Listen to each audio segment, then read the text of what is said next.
están? Bienvenidos una vez más aquí a Cinema Celuloide. Y ahora toca hablar de la serie de televisión Dark de Netflix, que acaba de terminar en su tercera temporada. Esta se estrenó la semana pasada y bueno, ya tuvimos la finalización. De antemano es difícil hablar de esta serie sin spoilers, pero bueno, voy a dividir este video. La primera parte voy a hablar sobre Dark en general, junto con esta tercera temporada y su final, qué me pareció en rasgos generales. Va a ser sin spoilers. Y la segunda parte ya con todos los spoilers, pero lo avisaré. Entonces, si no has visto la serie y no tienes ni idea de qué estoy hablando o todavía no has terminado la tercera temporada, no hay ningún problema que veas esta primera parte. Bueno, esta serie es una producción alemana, hablada en alemán. Los creadores son Baran Doodar y Janje Friese. Espero que los haya mencionado correctamente. Y bueno, si no sabes ni siquiera de qué va la serie, aquella primera temporada que se emitió en el 2017, la historia iniciaba en ese pueblo llamado Winden en el 2019, creo, y resulta que había desaparecido un niño en el pueblo. Entonces empezaba como un thriller, posteriormente nos ponían escenas de la década de los 80s. Increíblemente, cuando salió la primera temporada, mucha gente la vendió como la nueva Stranger Things alemana. Entonces, ese es un dato curioso, porque yo siento que esta serie no se hubiera vuelto tan popular si no se hubiera vendido de esa manera. O sea, qué bueno para los creadores de esta serie, porque se volvió sumamente popular. Sin embargo, creo que es un error grandísimo hacer esa comparación, porque por más que me guste a mí Stranger Things y es genial, es muy divertida, es muy entretenida, pero la verdad no tiene nada que ver con este producto. O sea, Stranger Things es una cosa, Dark es completamente otra. Es más, al ver el primer, segundo capítulo, tercero, te das cuenta que esta serie es muy oscura, es muy dramática, es muy compleja, tiene diálogos pausados. Es más, en sí todo su ritmo es bastante lento. No estoy diciendo que sea aburrida, pero definitivamente tienes que ponerle mucha atención y es mucho más densa que lo que es Stranger Things. Stranger Things vendría siendo un divertimento total al nivel Spielberg. Y esto pues se compararía más como tal vez el cine de Lars von Trier, por ejemplo. Entonces no tiene absolutamente nada que ver una con la otra, pero la vendieron de esa manera.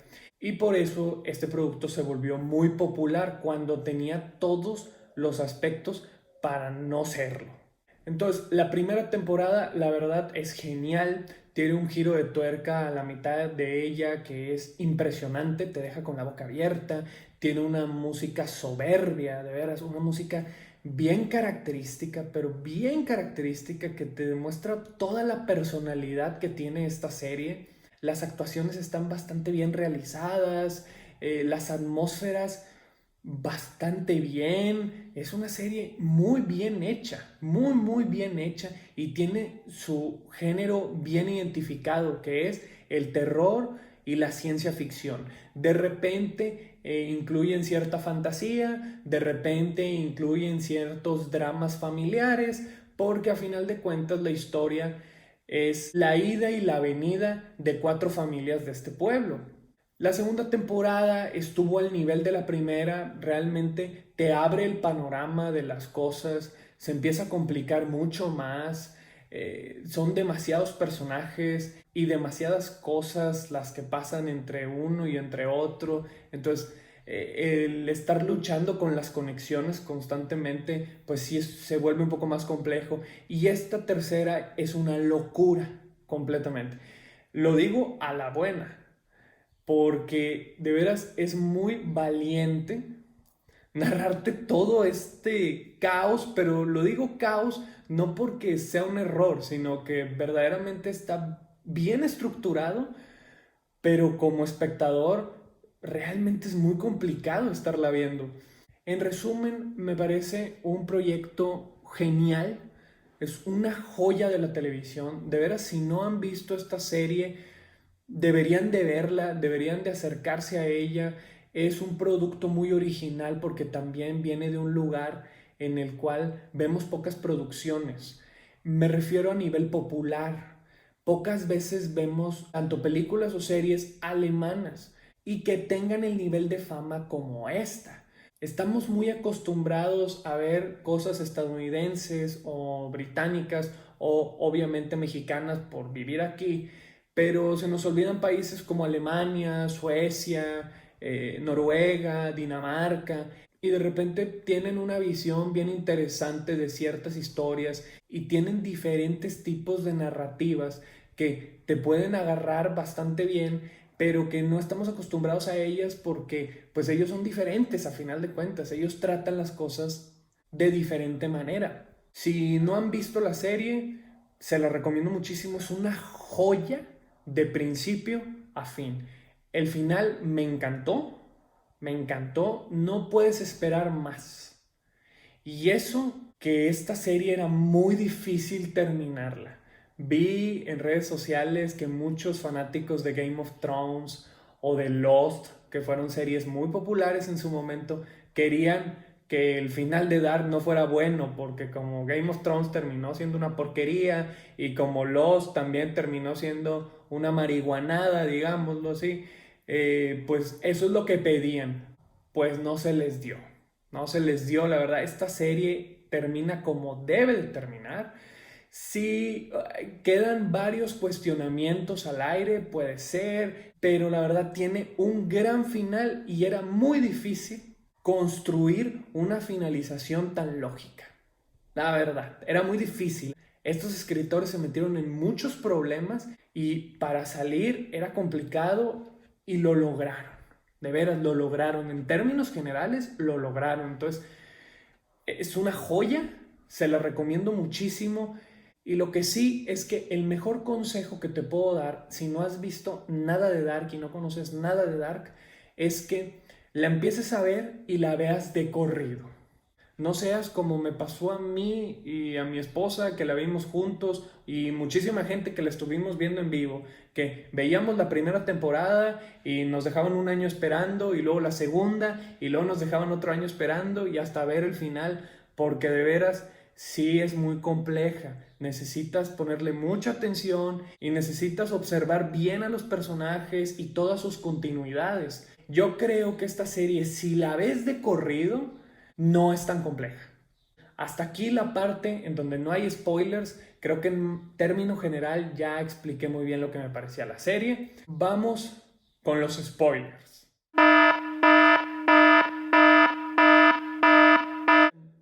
Esta tercera temporada es una locura porque todos sabemos que la serie realmente trata de viajes en el tiempo. Tanto la primera, digamos que se basa en tres tiempos, que son la época actual, la década de los 80s, a donde se va Mikkel, y la década de los 50s. Ya eso era bastante interesante. Pero luego llega la segunda temporada, recordemos que al final de la primera, Jonas se va a los 2000 y cacho, o sea, después de ese apocalipsis. Entonces, ya nos metieron un tiempo de más. En toda la segunda temporada nos metían personajes nuevos que a final de cuentas no eran personajes nuevos, sino eran los mismos que ya habíamos visto en la primera temporada, pero en diferentes líneas temporales. Por ejemplo, Jonas ya había cambiado físicamente con sus quemaduras, con esos rasgos como de villano, pero no era un villano. Y en esta tercera temporada, pues, ¿qué les faltaba? Pues hacer más mundos, ¿no? Entonces al final de la segunda llega una Marta después de que Marta había muerto y entonces te quedas, a ver, pero ¿cómo? No, es que la pregunta no es de qué época soy, sino de qué mundo soy. Entonces resulta que la base de esta tercera temporada es que está el mundo de Jonas y el mundo de Marta. Empiezan a hacer un juego como el creacionismo de que Jonas es Adán y Marta es Eva. Y la verdad, constantemente choca un poco porque estás viendo a los personajes de un mundo en diferentes líneas temporales, pero también ves a personajes de este mundo de Marta en donde están completamente cambiados porque como siempre, como se menciona en en las dimensiones diferentes o en los multiversos, pues obviamente están las mismas personas, pero con diferentes matrimonios y con diferentes hijos y con diferentes profesiones. Se vuelve un caos que literalmente sí, constantemente mi esposa y yo le deteníamos así, a ver, pero entonces este es hijo de este y entonces la hija es tu hija y entonces todo el tiempo estábamos así. Obviamente también se complica porque como lo digo, llevamos un año de no ver aquella segunda temporada, o sea, la vimos y empezamos a ver otras cosas y luego llega esta tercera para finalizar, entonces te tienes que acoplar, pero creo que sí está muy bien hecho. Sí te puedes llegar a perder, pero no creo que esté al extremo como dice la mayoría de la gente. Sí le vas entendiendo poco a poco. Ya llegando al séptimo y octavo episodio, que es el final, te meten en un tercer mundo gracias a Claudia. Y sí, tenemos que decirlo, el mejor personaje de la serie es Claudia, que a final de cuentas fue la viajera del tiempo durante toda la serie. Se atrevió a quedarse 33 años en el mundo de Jonas y 33 años en el mundo de Marta. Y sí, fue la que descubrió cómo destruir este nudo. La verdad, es el mejor personaje, es un genio cómo descubre esto y nos damos cuenta que el final era muy simple. Porque a final de cuentas, el mundo real era el de el científico Tannhaus.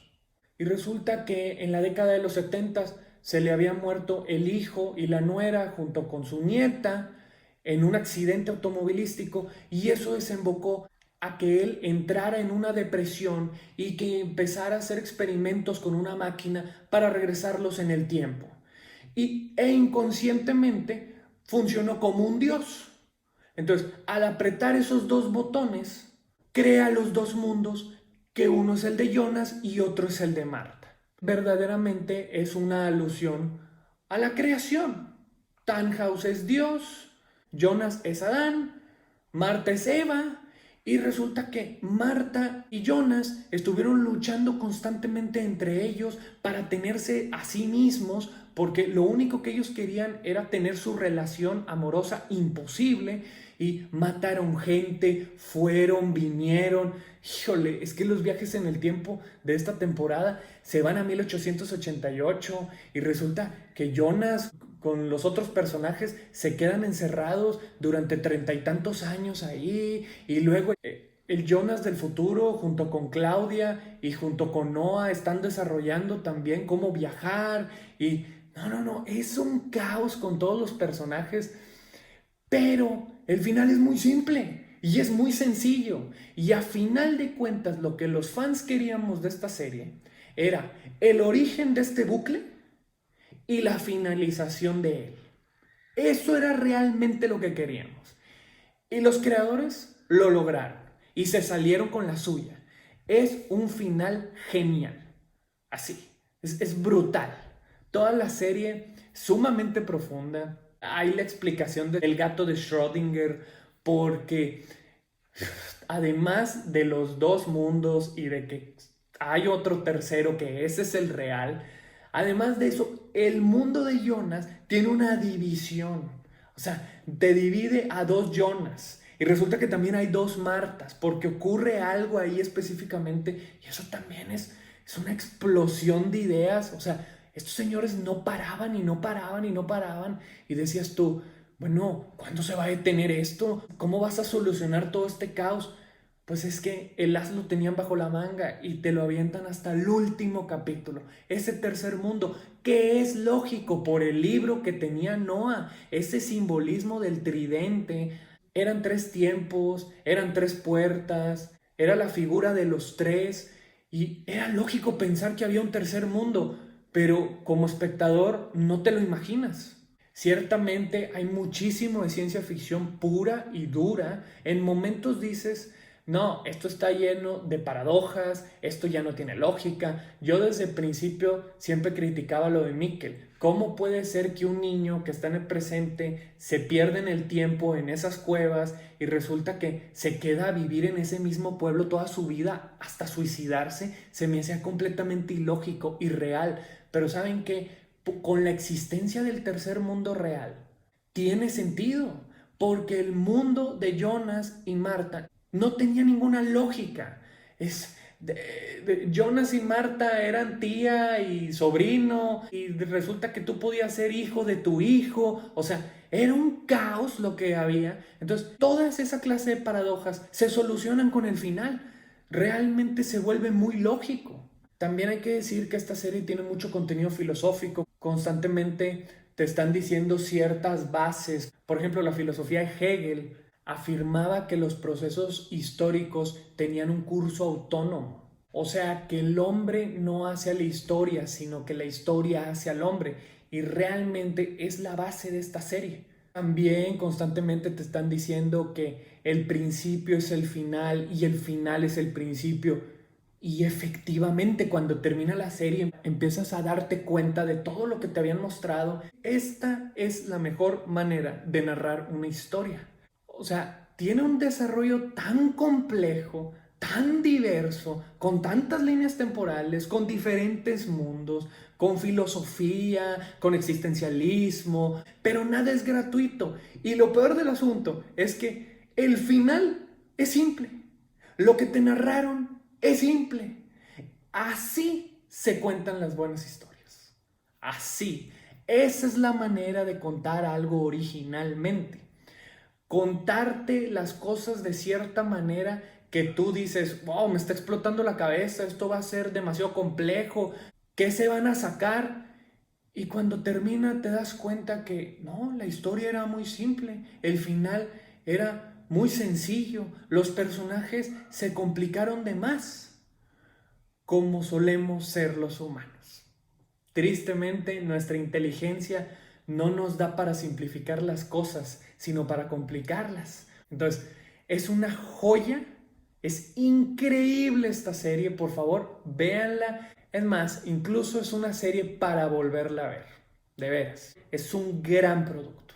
Esta es la tercera serie de televisión que critico en el canal y las tres me he quedado con la boca abierta. ¿Qué época estamos teniendo en la televisión? Hace 5 años decían que era la época dorada de la televisión. Creo que ahorita estamos mejor que hace 5 años. Así que eso es todo. Espero que les haya gustado mucho el video. Ojalá les haya gustado el final igual que a mí. Vamos a seguir subiendo más material y suscríbanse.